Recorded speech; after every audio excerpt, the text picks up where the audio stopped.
Wednesday के top calls, big stocks. Big stocks में कितने, क्यों?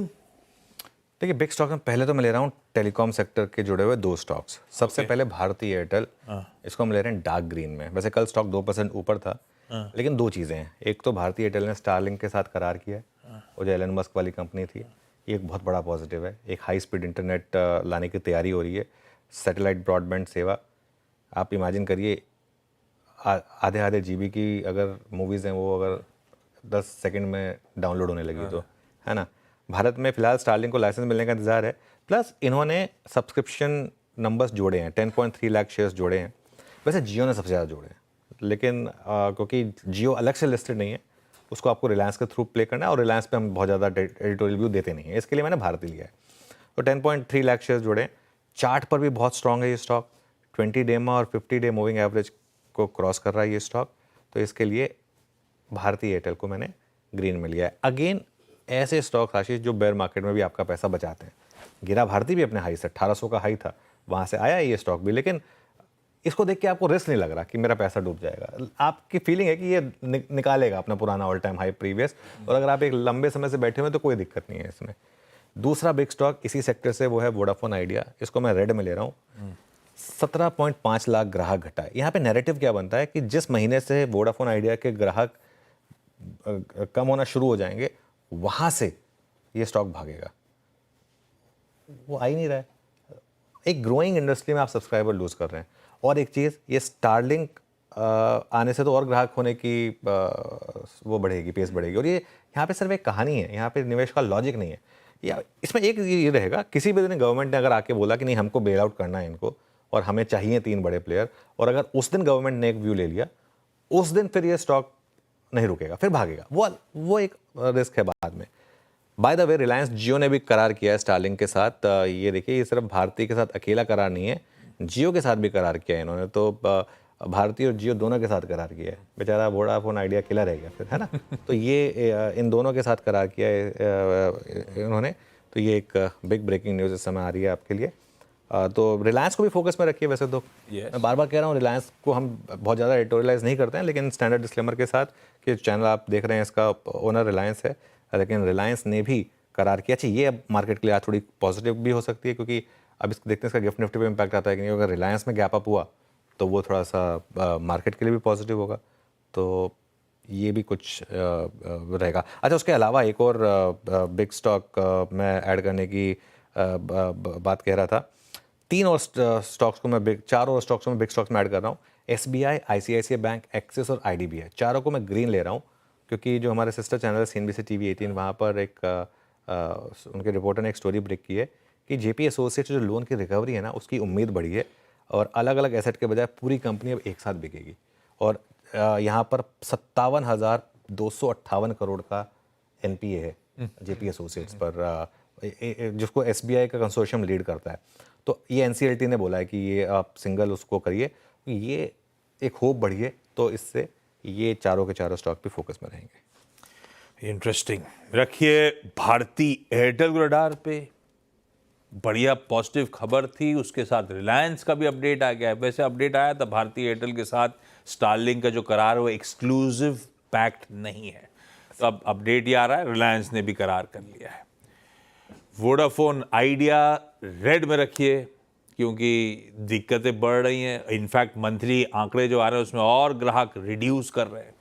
और कुछ चुनिंदा बैंक्स जिनका JP एसोसिएट्स में एक्सपोजर है, हो सकता है वो पैसा वापस आने की तैयारी हो, JP एसोसिएट्स बिकने की तैयारी हो रही हो। तो SBI, ICICI, एक्सिस और IDBI बैंक रखिए अपने रडार पे। ये हैं आज के बढ़िया से बिग स्टॉक्स। लेकिन हाँ, भारतीय एयरटेल रडार पे, भारतीय एयरटेल के साथ उसी का आम भारतीय हेक्साकॉम रडार पे, क्योंकि वो 2 सर्कल्स में ऑपरेट करता है। लेकिन हाँ, मस्क साहब और मित्तल साहब साथ आए थे, लेकिन अब वो एक्सक्लूसिविटी नहीं है। अपडेट्स तो एक इसमें एक चीज़ मैं ऐड करना चाह रहा था। Sorry Ashish, sorry to intervene you. इसका मतलब एक ये है कि एलन मस्क एक बहुत शानदार बिजनेसमैन है।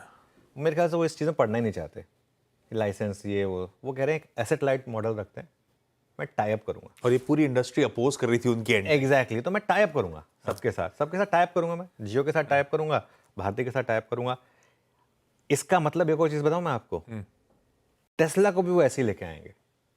टेस्ला भी, जैसे ये हार्ली डेविडसन ने हीरो के साथ टाइप कर लिया, ट्रायम्फ ने बजाज के साथ टाइप कर लिया, मुझे हैरानी नहीं होगी कि, और वहाँ पे सबसे बड़ी ट्रेड बनेगी जिस भी कंपनी के साथ वो टाइप करेंगे, मुझे हैरानी नहीं होगी अगर वो टेस्ला भी जो है ना वो किसी के साथ टाइप करके ही आए यहाँ पर, एसेट लाइट मॉडल रखे। इसकी एक पॉसिबिलिटी है बहुत ज़्यादा, और इसके लिए ये एक पॉसिबिलिटी रहेगी। लेकिन ये एक अच्छी खबर है, फाइनली स्पेस एक्स यानी कि भारत में आ रहा है, सैटेलाइट इंटरनेट भारत में आ रहा है, ये एक अच्छी खबर है।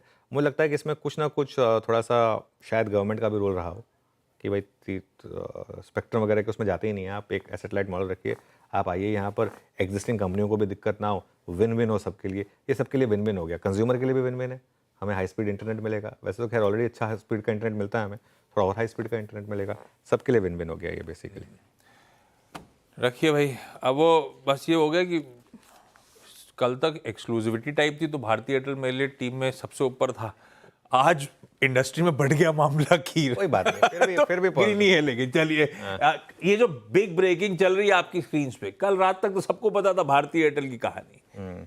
अब आइए उसके साथ साथ रिलायंस इंडस्ट्रीज, जियो के साथ भी शायद स्टार लिंक का करार, इसके अपडेट्स लेकर आए असीम मनचंदा साहब। असीम, गुड मॉर्निंग। पहले तो इसी डेवलपमेंट के साथ शुरुआत करी जाए, उसके बाद सब समझूंगा आपसे।